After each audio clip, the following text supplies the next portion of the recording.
Hello students, education guide কর্নারে তোমাদের সবাইকে স্বাগত। আজকে আলোচনা করব জ্যাঁ জ্যাক রুশোর শিক্ষাগত দর্শন সম্পর্কে। তো রুশোর শিক্ষাগত দর্শন সংক্রান্ত কিছু কোশ্চেন সম্পর্কে প্রথমে বলে নেই। কোশ্চেনগুলো এরকম হতে পারে: discuss the educational contribution of Rousseau on modern education, or Rousseau is known as the father of modern educational theory and practice. রুশোর শিক্ষাগত দর্শন সম্পর্কে আলোচনার পূর্বে আমি রুশো সংক্রান্ত কিছু তথ্য দেব।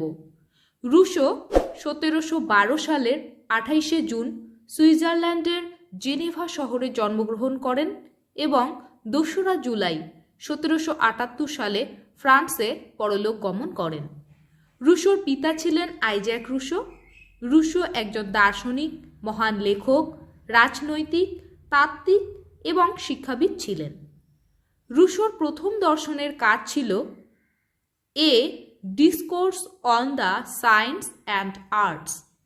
রুশোর দার্শনিক ধারণা ছিল ন্যাচারাল স্টেট, যার অর্থ হল প্রাকৃতিক মানুষ এবং প্রাকৃতিক সভ্যতা। রুশো বলতেন যে মানুষ যদি আদিম যুগে বাস করে তবে তারা সুখী হবে। শিক্ষাগত দর্শন সংক্রান্ত আলোচনার পূর্বে ভূমিকাটা একটু দেখে নেব। কি রয়েছে? রুশো অষ্টাদশ শতাব্দীর ইউরোপীয় গতানুগতিক চিন্তাধারায় আলোড়নের সৃষ্টি করেন।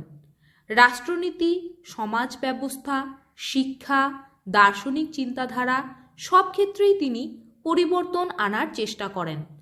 আধুনিক শিক্ষার ইতিহাসে রুশোকে সর্বশ্রেষ্ঠ স্থান দেওয়া হয়েছে। রুশো তার এমিল গ্রন্থে এক পূর্ণাঙ্গ শিক্ষা দর্শন ও শিক্ষা তত্ত্বের প্রস্তাব করেন। এরপর আলোচনা করছি জীবন দর্শন ও শিক্ষা দর্শন সম্পর্কে। রুশোর জীবন দর্শন ও সমাজ দর্শনকে বলা হয় প্রকৃতিবাদ বা ন্যাচারালিজম। রুশো দর্শনের মূল তত্ত্ব তার সোশ্যাল কন্ট্রাক্ট বইয়ের মধ্যে সুন্দরভাবে প্রকাশ করেছেন। রুশোর মতে man is born free and everywhere he is in chains, অর্থাৎ শিশুরা স্বাধীনভাবে জন্মায়, কিন্তু মানুষের সমাজ তাকে পরবর্তীকালে আবদ্ধ বা শৃঙ্খলিত করে। আর স্বাধীন মানুষই প্রাকৃতিক মানুষ বা ন্যাচারাল ম্যান, যে নিজের স্বাভাবিক বা আত্মজ নিয়মের দ্বারা নিয়ন্ত্রিত, বাইরে থেকে আরোপিত কোনো নিয়ম দ্বারা নয়। রুশো তার এই জীবন দর্শনকে শিক্ষা দর্শন রচনার ক্ষেত্রে একই অর্থে প্রয়োগ করেছেন। রুশো বলেছেন, প্রকৃতির মধ্য থেকে যা কিছু আসে তা সবই ভালো, কিন্তু মানুষের হাতে পড়েই তার অবক্ষয় হয়।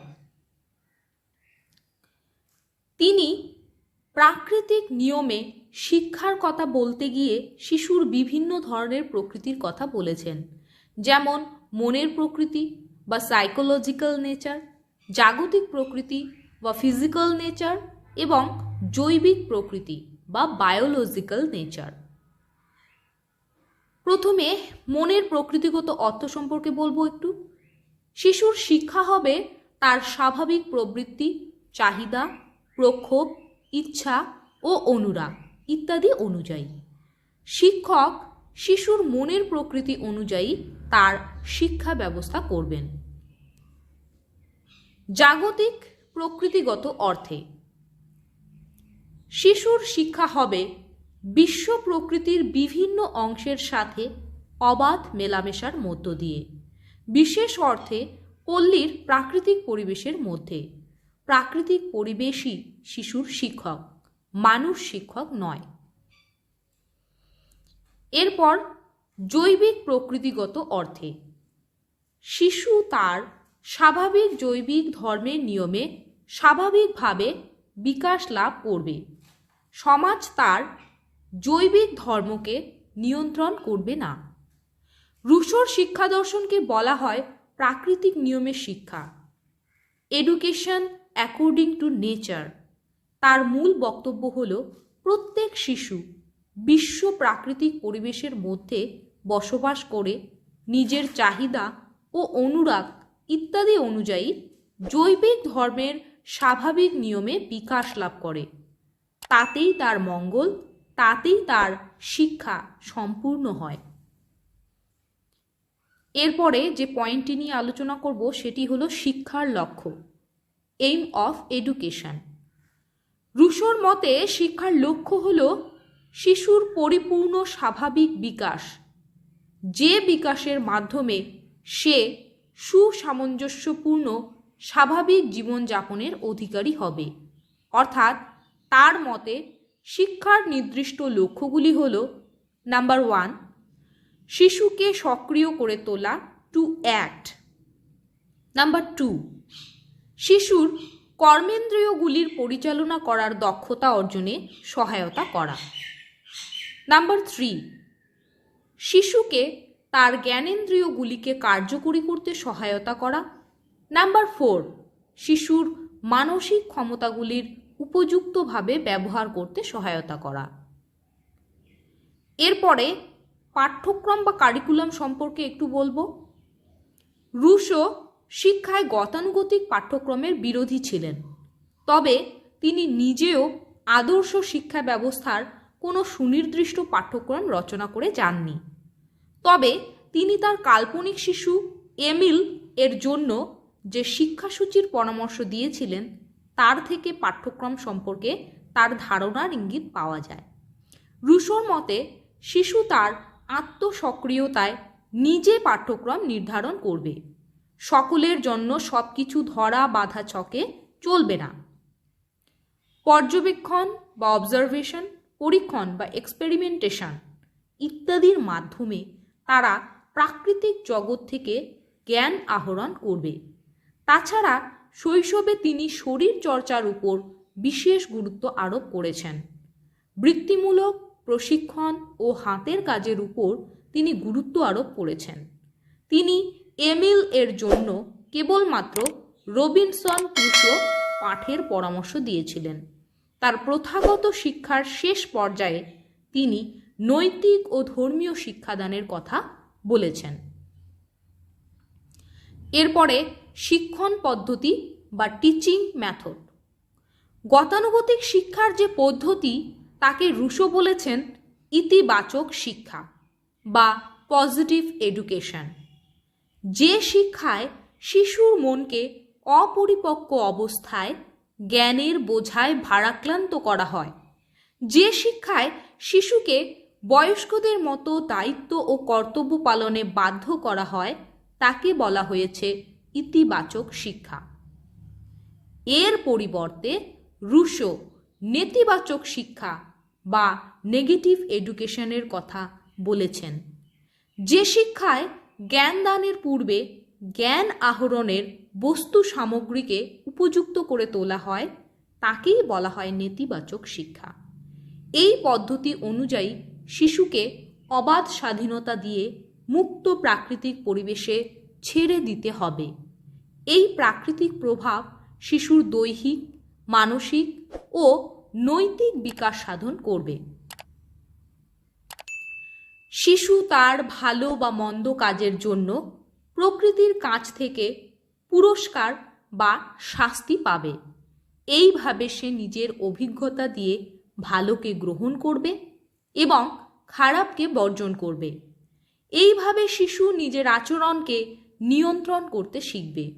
একেই রুশো বলেছেন প্রাকৃতিক ফলজাত শৃঙ্খলা, ডিসিপ্লিন অফ ন্যাচারাল কনসিকোয়েন্স। রুশোর শিক্ষণ পদ্ধতির আরেকটি প্রধান বৈশিষ্ট্য হল বিভিন্ন বয়সের শিশুর জন্য বিভিন্ন ধরনের শিক্ষা পদ্ধতির প্রবর্তন। এখানে পর্যায়গুলো পরপর বলা রয়েছে। যেমন প্রথম পর্যায় 1 থেকে 5 বছর। রুশোর মতে এই বয়সের শিশুদের জন্য ব্যায়াম ও খেলাধুলার ব্যবস্থা করতে হবে, অর্থাৎ শিশুর শারীরিক উন্নতি সাধন করতে হবে। দ্বিতীয় পর্যায় 6 থেকে 12 বছর। রুশোর মতে শিশুর জীবনের এই সময়কাল সবচেয়ে গুরুত্বপূর্ণ। এই পর্যায়ে শিশু নেতিবাচক শিক্ষার অধীনে আসবে। এই সময় শিশুকে কোনো বই পড়তে দেওয়া হবে না।